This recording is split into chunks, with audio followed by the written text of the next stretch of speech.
foundationally, there's two elements to marketing. There's the element that drives brand awareness and awareness of the business in general. And then you have the other side, which is reducing friction. How do you get buyers into the funnel and ultimately customers?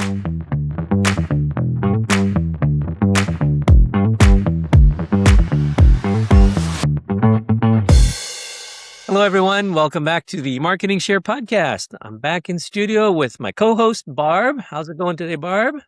Hey, Alec. How's it going? I'm good. Always fun to be in studio and talk to new marketing people. I know.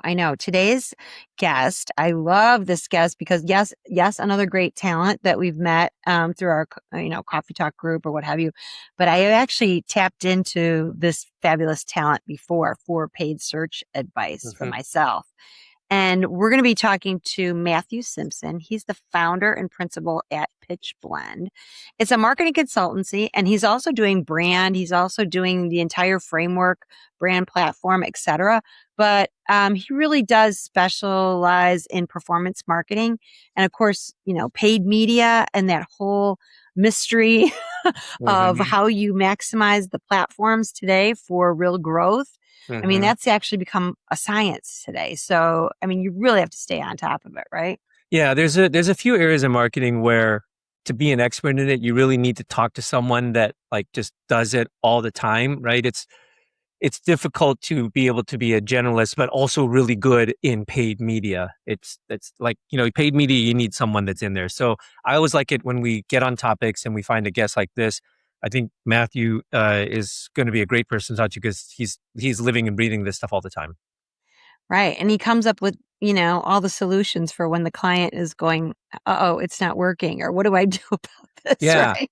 Yeah. Because I'm very curious. I really want to ask, for me, I'm always like, okay, if paid media isn't working, how do we even first go about figuring out why? What do we change? How do we change it? And I think right. And where best to use it, right? Where best to use it. That's where I'm always kind of wondering, B2B, B2C, the whole thing. Right. Yep. All right, let's go have a talk. Okay, let's go talk to Matthew. Hey, Alec, how's it going? Hey, Barb, I'm good. Glad to be back here with you and our guest today. I know. Welcome to the studio. Hey, welcome, Matthew Simpson, a friend of ours from our Coffee Talk team and great talent that I came up with and shared with him not too long ago. Hey, welcome, Matthew. Yeah, thanks, everyone. Thanks, Alec and Barb, for having me. Yeah. Happy to be a part of this. Hey, and now I know you run Pitch Blend, but you've done so many other things in marketing. Why don't you walk us through a little bit of your career journey and then how you started Pitch Blend? Yeah, would be happy to. I like to think that I've had an opportunity to wear many hats over the course of my career, which I hope leads to the marketing experience that I put forth, for my clients and peers and whatnot. But I really started actually independent 25 years ago. I was in college. I had a friend who had an SEO business, and he kind of taught me the ropes before he actually handed it off to me.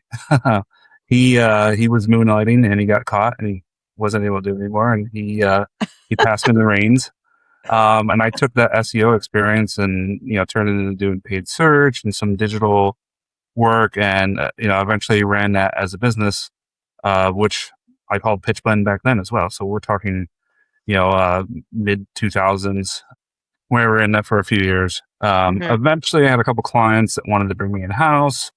I was young in my career. I wanted to continue to grow, and I joined a insurance company called the Hartville Group, which specialized mainly in pet health insurance, but they were eventually acquired by the underwriter Crum & Forster, and we started doing travel insurance and accidental insurance and a few other areas. So I did that. I was there about 5 years, quickly moved up, led all of direct-to-consumer marketing by the time that transaction occurred at Crum & Forster. And then, I was there about a year after transaction before I wanted to make the move to a larger city. I was at the time living in Cleveland, Ohio, and then I moved to the New York City area and have been there ever since. And so after that, I went to the New York Daily News, led their audience development, and then did my tour of agencies where I was at Critical Mass and McCann for about 5 years.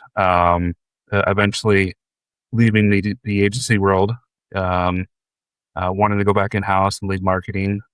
And I led marketing at a healthcare company called AG Health before they were acquired by another private equity firm. And after that transaction, I've been doing my own thing for the last 3 years, starting up Pitchman again and growing it to a team of about 15 folks. And primarily focusing on performance marketing, Yeah. but our team is pretty versatile, and we do anything from branding to design to websites to CRM. Like to bring together a talented team that could do various things. That's helpful. I think, I started in the agency business too. And it's like so many people start from certain angles and then, end up getting, a wider swath of learning and expertise in that area for sure.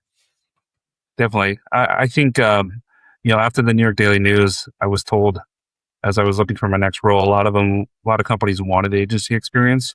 And I felt like that was the next move for me. And I think it was a great move because you get to see both sides of the coin. And I definitely see the pros of agencies and the cons of agencies and, what they bring to the table. And when I work with clients, I always try to have their perspective in mind, when we're doing work for them and the value we're delivering. Matthew, that leads me to actually one of my first questions. Since you've been on both sides and you've got quite a bit of extensive experience on both sides of the table, what would you say most agencies usually misunderstand about what marketing leaders need?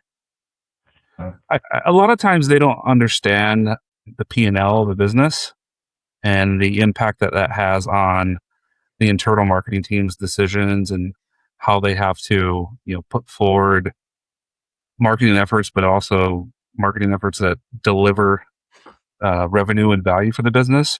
It's great to have big ideas, and I think big ideas can definitely have an impact on the business. But at the foundation, you have to have things that, marketing that drives revenue and performance. And so I always say foundationally, there's two elements to marketing. There's the element that drives brand awareness and awareness of the business in general. And then you have the other side, which is reducing friction. How do you get buyers into the funnel and ultimately customers? Yeah, I like that. Now, I've tapped into your expertise and tried to learn a little bit more on the paid search side and the paid media side. But, honestly, I don't know. Sometimes I come up with friends or whatever that are like, oh, I need to do paid media. But there's really a first step involved in all of it. Okay. Mm-hmm. Depending on, who you're talking to and where they are in their, life cycle and building their foundation. And, some people like overlook the strategy piece first, right? Which is, do you have an ICP in place, right? What's your positioning of your company overall? Your offers, your funnel, architecture. I mean, do most people do that first and set that foundation before they start into media tactics? Or do you see the opposite?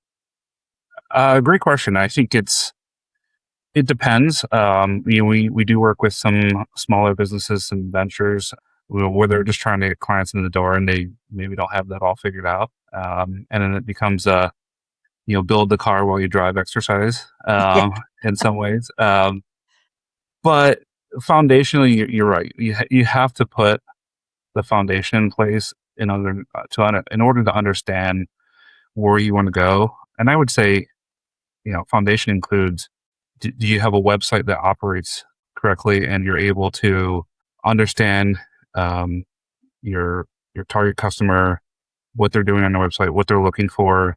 Can you capture information? And of course, not everyone fills out a lead form. Like, that's totally fine. But do you have a functioning presence online before you're doing all this, right?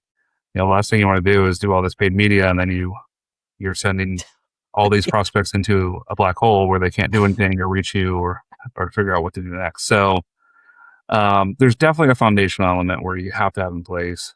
And I think that definitely includes that brand platform / foundation, that website architecture / lead capturing mechanism, And then what are you doing after all these leads or potential prospects come to the door? Like, you have a CRM in place, you have a Salesforce in place.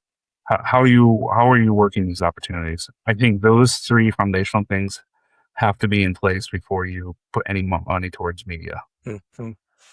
Yeah, we just did a brand platform project for someone too. And it's amazing how, even like after you have acquisition or some of those things, you have to kind of rethink the whole Yeah.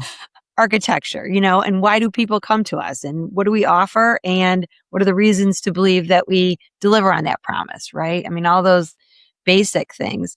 Now, I have thought about, I've been in B2C and in healthcare, especially, we've talked about that a little bit. And I always think about paid media, especially as something that's a driver for that, like patient acquisition and some of these areas. But I'm always wondering, is it as effective for B2C? It's a driver for B2C. Is it as effective for B2B plays as well? And is there like a minimum spend that you have to have out there to be effective, do you think? Yeah, great question. I do believe in most instances, paid media can be effective on the B2B side. It of course depends on your ICP, your audience. We have worked with a few clients in the past where we are doing maybe brand work or website work, and a scalable paid media program doesn't make the most sense because their target ICP and audience in general might only be like 30 companies, and those are the buyers. And yeah, you might be able to have somewhat of a paid presence reaching those 30%, 30 prospective accounts. But you're going to be probably more successful with a stronger sales enablement and sales operation strategy in that case. But I would say, yeah, in most instances, paid media can be effective. You just have to know who your prospects are, and how to reach them. What are the channels you want to reach them through? What's the message? All that, and it can be highly effective. On the healthcare side, I've personally worked on the healthcare sales through to employers, to providers, to health systems, to consumers, to insurance payers, the whole spectrum, right? And each one is a little bit different, but there is a path for each one of those healthcare verticals. Is there a minimum spend that you need to have? Like, so let's say it's healthcare systems or something. What do you think minimum spend is? Is there a rule? Great question. I can't name a minimum spend off the top of my head because it's going to vary so much by industry and who is the prospective buyer. And it also depends on like what channels you want to reach through. Yeah. Channels like LinkedIn are becoming so much more expensive. Yeah. For instance, LinkedIn on a CPM basis costs more than a connected TV ad does. So, Wow. but if I were to The say Super Bowl or LinkedIn. Exactly, it's you look anywhere from like $80 to $100 CPM on LinkedIn versus like you can get on TV, connected TV, whether it be Hulu or Amazon or other platforms for $30 or $40 CPM. So, in that scenario, it does depend on the channel. But I would say like a good test on the media by channel, by platform is usually in that $5,000 to $10,000 range. Yeah. From there, you can get a good read whether something's going to work or there's, or that channel has legs. You can grow from there. You're talking per month, right? I mean, I would say initial test, honestly, by platform. Yeah, if you want to continue to scale it, yeah, it would be a monthly budget. Okay. And it could go more. It just depends on how big your audience is. In my past McCann days, we did studies where you needed 30 monthly touches in order to make an impact on a prospect or a prospective buyer. That's a lot. Yeah, it takes a lot in order to make influence on a prospect.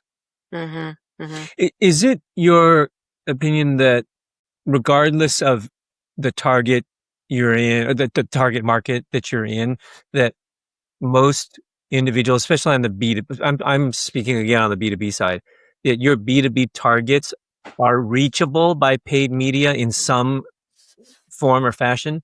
And what I'm getting at here is like, I always think of it as you got to understand your ICP and where are they, right? Where are they going and where are they getting information? Where are they present? Because then that's where then you want to, if you're going to pay for some advertising, then that's where you want to be. But then I always have the question of, okay, well, where are they and how do I know where they're going to be? But that's the genesis of my question, which is like, is there always some place though where you feel like, hey, they can be reached? Generally speaking, yes. At least from like programmatic channels, if you know the identity of who you want to reach, you can reach them through programmatic video, like I said, connected TV, display, native advertising. Although I would say both display and native advertising are probably a little bit on the lower end of priorities. And then, there's certainly other channels and ways to reach these individuals, so whether it be through content syndication or sponsored content, paid social, LinkedIn obviously being the biggest channel for B2B, but even like Reddit is becoming more and more popular and valuable, I would say, in some instances for tech buyers and others that have decision makers or influencers on Reddit. So there's, generally speaking, there's always going to be some way to reach these individuals. Is it going to be the most effective? It's hard to say unless you test. Yeah. That's the marketing mantra, right? Test and learn. Yeah. Right? You can theorize all you want, but until you actually do it. Okay, always so be sorry, say it again. Always be testing. Oh yeah, that's right. Always be testing. Yeah. Okay, so let me ask you this question, because this is where we love having experts on. We can ask the real precise questions, right, and can try to understand. So let's say you've got a client that comes to you and they say, "Hey, look, our paid media isn't working. Like, how to help me fix it?" Where do you start? How do you break down that problem? Great question. One of the things we love to do is always set expectations beforehand. So, and we do that through a measurement strategy. Like, what are the things we want to measure? What are the goals of the campaign? So if they're coming to us and say something's not working, we'll look back hopefully at the measurement strategy we put into place and try to understand, do we have the right measures in place? Do those measures align to the goals that they're trying to achieve? And if for some reason, we're not meeting those goals or, the effectiveness that we want to reach, we'll look to other opportunities and, is it the channel that's not doing the job? Is it the creative? Ultimately it comes down to the data and analytics to understand what's working and what's not working. And that's where the always be testing comes in. Do we need to test a different message? Do we need to test a different channel? But ultimately having that alignment on the measurement strategy is a top priority for us and for our clients, that we understand what our goals are. That measurement strategy also, in a lot of ways, informs our channel mix and what we want to go after. Is it a brand and awareness sort of message we want to put out there, and a play that we want a client to get their company out into the market? Or is it a matter of capturing leads, capturing potential business, or even a mix? So that's what we look towards, when we're launching media campaigns for clients. So let me probe on that a little bit more. The way you answered that, I got the sense that you were talking about, like, if you've been running some campaigns and they're not working, then you go back and you look to make sure the measurements are right, that you're tracking right, et cetera. And then you kind of go from there. I'm curious to know though, like, so let's say you're working or you have an opportunity to work with a new client, right? And so your first meeting with them is, okay, hey, look, we're talking to you because our current paid media isn't working.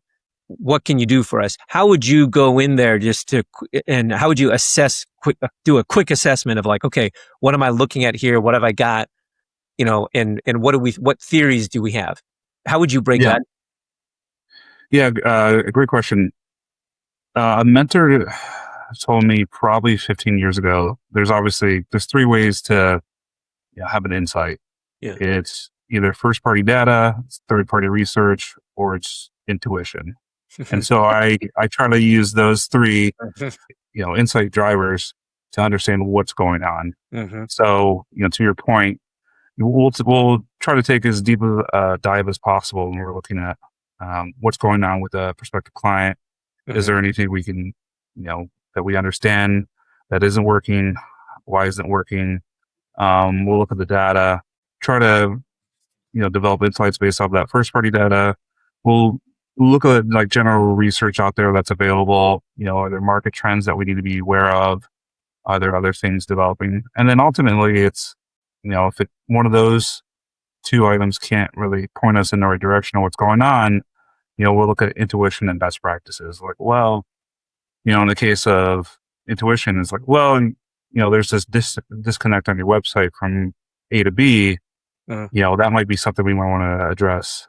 Or, did you know you're targeting these individuals and you might want to be targeting these individuals? That's something else to look at. So all those 3 items, those insight drivers, are what we look at when determining what makes sense for a client and how to reposition their media efforts.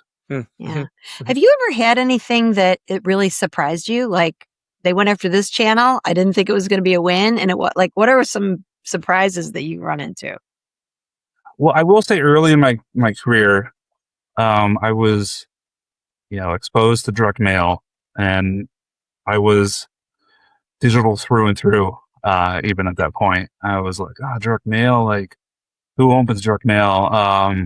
And it really, really drove a good portion of my career, like learning the ins and outs of direct mail. When I was at the Harville Group, the insurance company, we built a large insurance brand, developing a strong direct mail program, sending 10, 20 direct mail letters a year, or 10 to 20 million direct mail letters a year. So that was always insightful, that like a channel like that could have such an impact on a business. Really, in a lot of ways, took that business from 10 million to $100 million in revenue in the course of a couple of years. Wow. So that's always been interesting. In other areas and other things that are, kind of been insightful. I started my career like heavily on the performance side. Mm-hmm. And then as I went into large agencies, I started to see the value of brand and the impact that could have on, just general marketing performance. Mm-hmm. I used to be the mindset of like, oh, well, if you can't measure it, it doesn't happen. Well, once you see the impact of like developing a brand with larger clients, and how to reposition their brand over time, I started to become a believer in, how brand messaging and building the brand platform can have a real impact on a business as well. That's saying something coming from a performance marketer, right? Giving props to the brand. That's great. I love that. Everything in marketing is so interconnected. Definitely. And I think, one of the shortcomings I think of a lot of businesses is they don't invest in their brand as much as they do and just the bottom line. And that isn't to say, going back to being on both sides of the fence, I realize not many companies can spend like $100 million on, developing their brand. But I think at a bare minimum, it should be 10, 15, 20% of a marketing budget on, developing brand messaging and getting that out into the market. I think we marketers need to be less siloed too, right? I mean, people don't make decisions in a vacuum. The fact that we're exposed to brands, we're exposed to performance marketing on a regular basis, right? Sometimes, we're looking to reinforce something emotionally that we've seen somewhere else. I mean, you have to kind of understand that there's a whole way that we're absorbing things, right? And it's not just one way, and it's certainly not just always one way action, one way response, right? Yeah. So there is much to be said for that. Okay, I'm going to switch gears for 1 second and go into, you talked about programmatic a while ago, and a lot of these platforms are automating everything about this side of the business. So what's your take on that? How is that changing the dynamic? I mean, I've used programmatic quite a bit and been successful there as well. But what do you think still needs that human oversight or human interaction touch? I think if you put it in terms of the self-driving cars and what's out there, would you really trust a lot of these cars to drive you around, um, with your hands off the wheel and not have an accident at some point in time? Um, it's a very, from my perspective, it's really hard for us to take our hands off the wheel when we're looking at a lot of these platforms and the automations they put into place and the ability to, set it and forget it. Mhm. We honestly never do that for clients. We're always trying to look at the data, the insights, and what do we want to change. And I would say a lot of clients' businesses and businesses in general are too complicated to just set it and forget it. Like there's too many things that can go wrong. Whether it's Google Ads, Performance Max, or anything from Meta on the AI driven, sorts of automations. Mm. I, go back to the always be testing model. Like, don't turn it on. Let's try to get everything working, and then we'll test into it and see if it makes sense. Yeah. The problem I find a lot of times is these platforms don't understand the intricacies of the businesses that are advertising for them.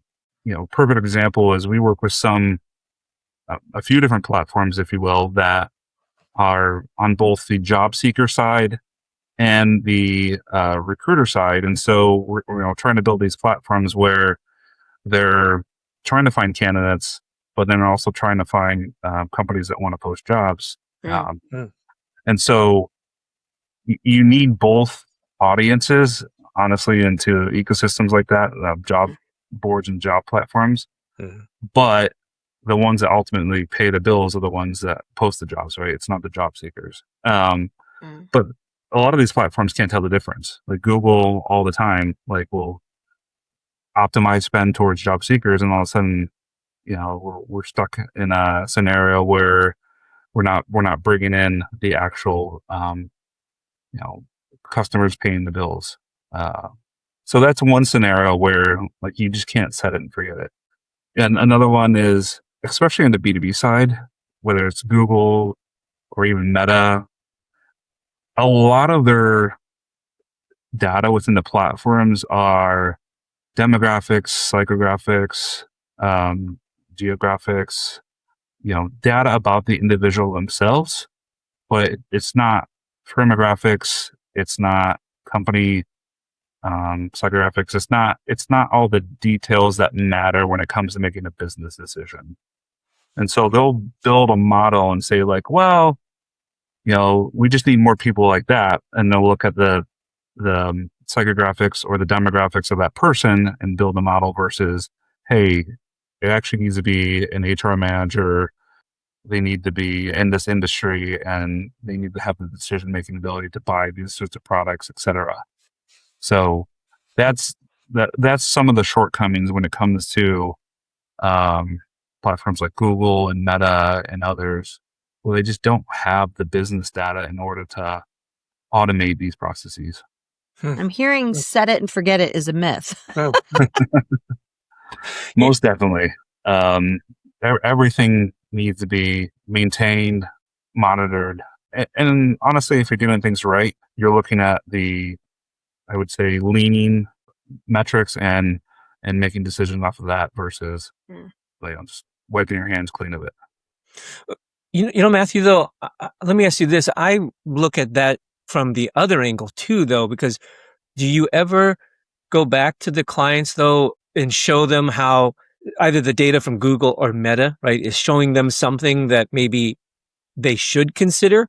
Because where I'm going with this is, we all have experienced how honestly how good the Meta platform is. I watch two things on Instagram, and then before I know it, like my feed is starting to fill up with all that stuff. And I can see, I was like, oh, okay, yeah, it's because I've watched, 2 of these videos in the last day, and they can tell, right? So sometimes I do think, like, would you go back to the client and say, I know this is the target you're looking for, but were you aware though that there's a whole other category that is also responding to the same type of content? Because maybe there's an opportunity to show them a category, or show them a customer segment that maybe they've overlooked. I don't know how often you might look at it that way to go back to the client. That's a great point. I can't come up with any examples at the moment, but I'm certain there's been insights that we've uncovered from Meta and other platforms where that exact scenario occurs. A lot of these platforms, they're good in a lot of ways because they have a lot of data around their users and all the details. The one downside, whether it's Google, LinkedIn, Meta, they're all walled gardens. So it's hard to get those insights out of them and then put them into play on another platform or a more open platform. That's a very good point. Yes, right. They guard that very carefully because that's obviously their secret sauce. Yeah, so they're not going to let you in on that. Yeah, I could see that. Let me ask you another question back to something we were talking about. You brought up the point about budgets. You made a reference to it, so that got me thinking. I know another question that marketers are often challenged with is, okay, if I've got a tight budget, I only have so much to spend, then how do I decide where to put my paid media? Or if I need to cut some of my paid media budget, what's the most logical way to do that? It's probably not just one way, but what are some ways that you would help a client think through that and step through the decisioning on, like, okay, here's where you might want to cut and why? Yeah, great question. And I think it depends on the maturity of the client. Some clients have robust, I would say, MarTech stacks, whether they have attribution systems already in place, or they have an ABM platform like Demandbase or 6sense, or even if they have like a good understanding of their CRM. I think all that helps influence the decision. The thing I honestly hate is going back to like paid search and whatnot, is like, oh, well, everything's coming from paid search, so just put more money into paid search. Well, the problem with that is like it's always the bottom of the funnel. Like there's only so much you could put in the paid search. So when it comes to making those decisions on where to put budget and whatnot, we try to make the most informed decision and also guide our clients, with the potential outcomes of, hey, we needed to shift budget from here. Here's what could potentially happen. If we needed to put it in this channel, here's what could happen. All with being the mindset of we want to be omni-channel in our approach. If you're only spending money in paid search, Google, or whatnot, you're not really, reaching your full audience. Going back to another mentor, I had a mentor that said the internet ruined a whole generation of entrepreneurs. And he said that because the very reason is everyone just puts their money in Google or, at the time, and then eventually it became Meta. And now I believe it's, LinkedIn. So those three platforms probably account for such a huge proportion of media spend that we try to find opportunities outside of those platforms, if you will. Are you getting diluted with those? I mean, like, think about it. Are they really serving up all your ads at the consistency that you think? I mean, I don't know.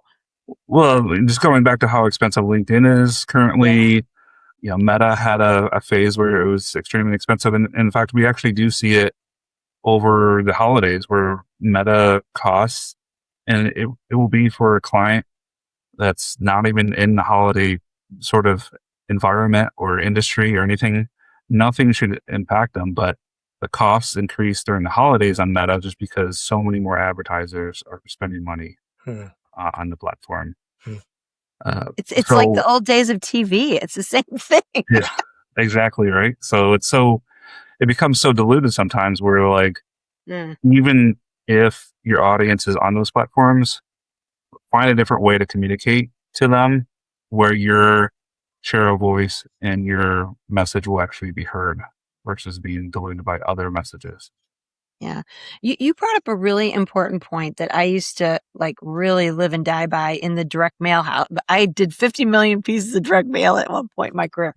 Um, and the whole idea is, right, if you're doing an offer like an upgrade or something, right, which is a really low cost per, whatever, low CPM, low cost per sale, whatever you're doing, everybody like tends to go all in for that, right? Oh, that's the low cost, but it's lower funnel, right? And you cannot grow your way to success in lower funnel only, even if Yeah, it is effective at that level, right? absolutely.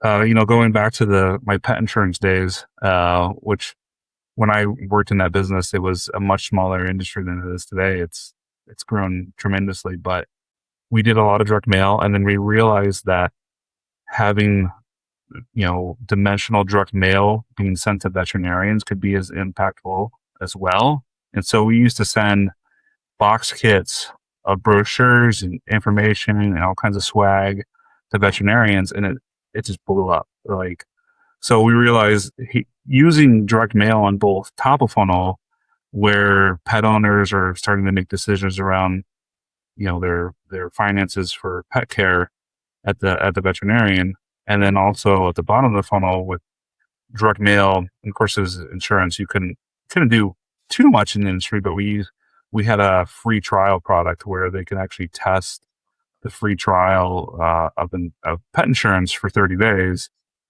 And so both angles did really well in growing the business over the course of 5 years. Um, Good, good. That's a good segue to another question that marketers love to talk about, which is attribution. Our favorite word. When you have buyers interacting across multiple channels, how do you approach, and what is your take on trying to do any sort of attribution on, hey, what led to the click, what led to the conversion? How do you address that with clients who ask? uh, Multi-channel attribution is always going to be that holy grail that like everyone tries to achieve, and Yeah. you'll never be able to completely achieve it because there's just so many complexities and you cannot understand human and buyer behavior that well in order to understand what everything works. Yeah. I like to look at it in a few different ways. One, what is your first party data telling you? Where are the leads coming from?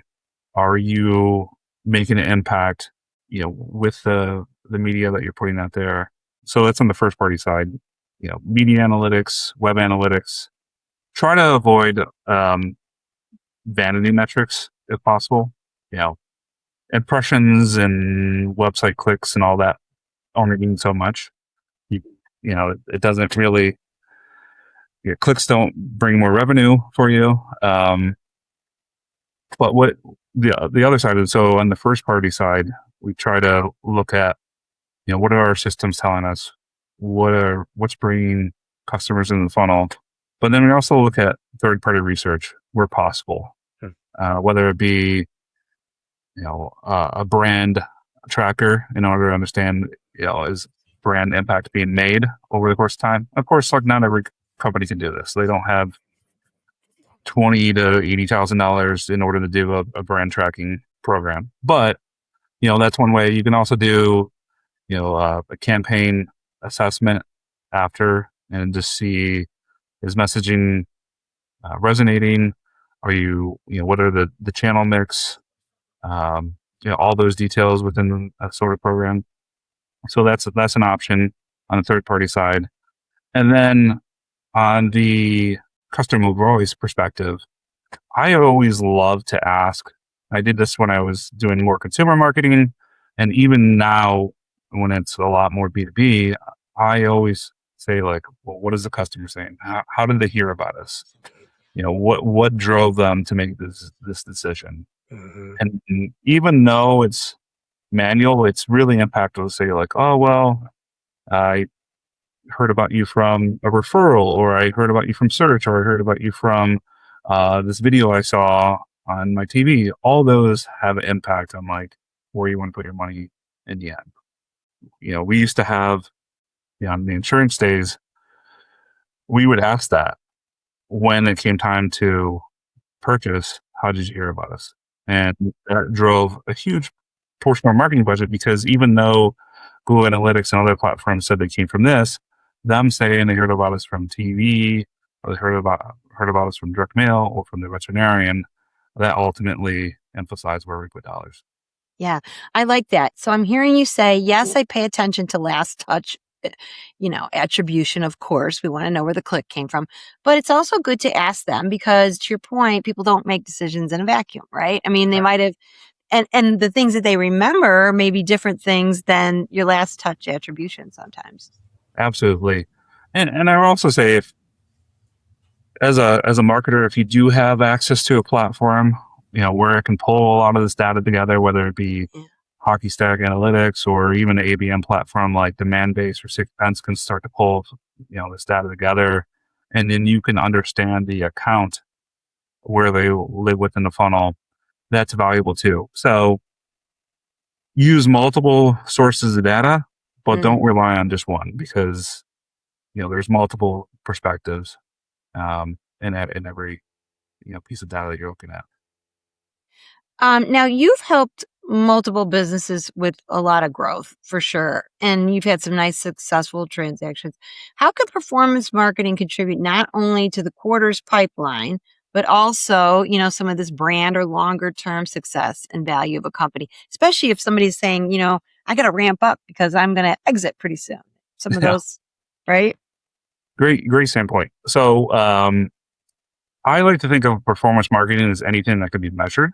So that could be brand marketing as well. Like if you have a plan in place, you want to put out a brand campaign, build awareness, build consideration, develop new perceptions for your new business or existing business, whatever it may be.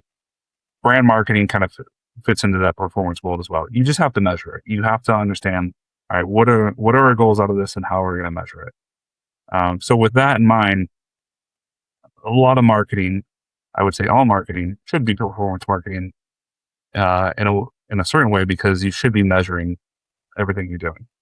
Right.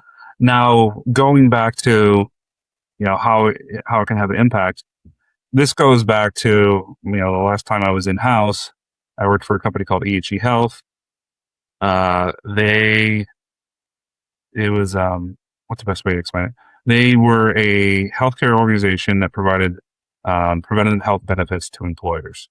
So they made their money basically by selling the benefit to employers, but the only way they got paid was when the employers utilized the benefit. So my role within the lead marketing was, one, getting the employees to utilize their benefit as much as possible. So that was, the membership marketing effort, right? You have this benefit, utilize it. Here's why it's valuable, etc.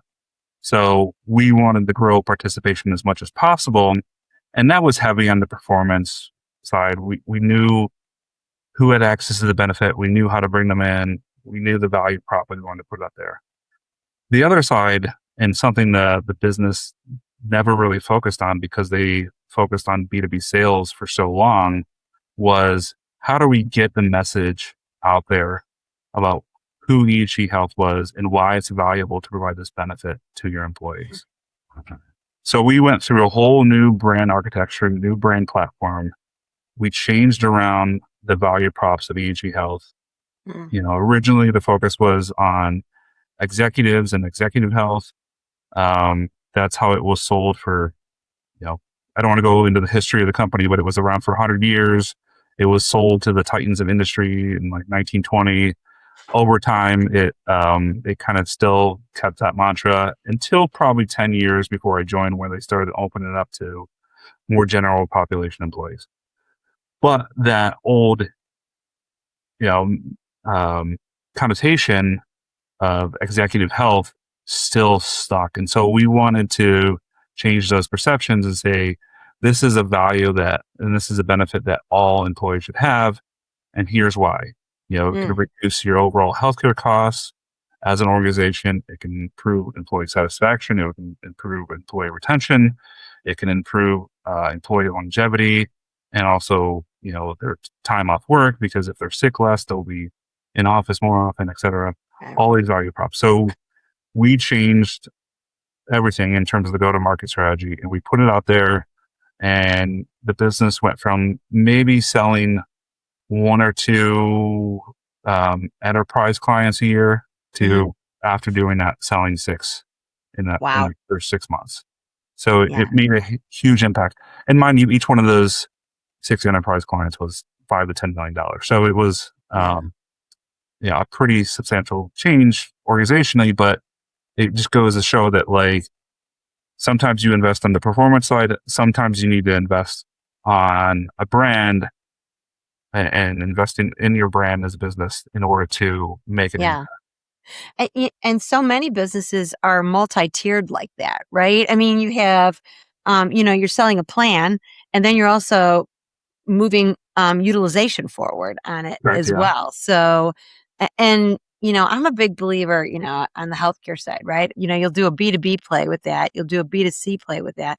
You'll also do a partnership play, because partnership plays end up being your force multiplier in that business, right? And then it's the kind of the same idea where, you're really trying to double your influence on some of those areas. Correct. Yeah. And that's a unique thing about healthcare in general is like there's so many ways to go to market. If you have a healthcare product, you can go through employers, you can go with consumers, you can go to payers and providers and all that. And it all, there's so many ways to do it. And for some businesses, it makes sense to only do one, and for some, you can go across the whole spectrum and have a multi-pronged approach. Yeah.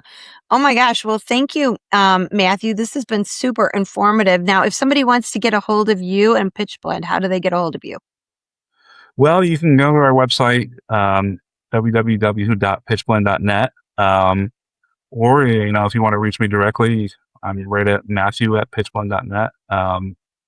Either way works for me. But other than that, we're actively out there, have a growing team, putting out new content on LinkedIn and on our website, and hoping to continue to grow. Excellent. Great. Oh, all right. I think you're on mute there, Alec. Oops, sorry, I was on mute there. I was going to say that was a good success story to end on. So I know, appreciate that one a lot. All right. Thank you. Thank you so much, Matthew. Well, thank you both.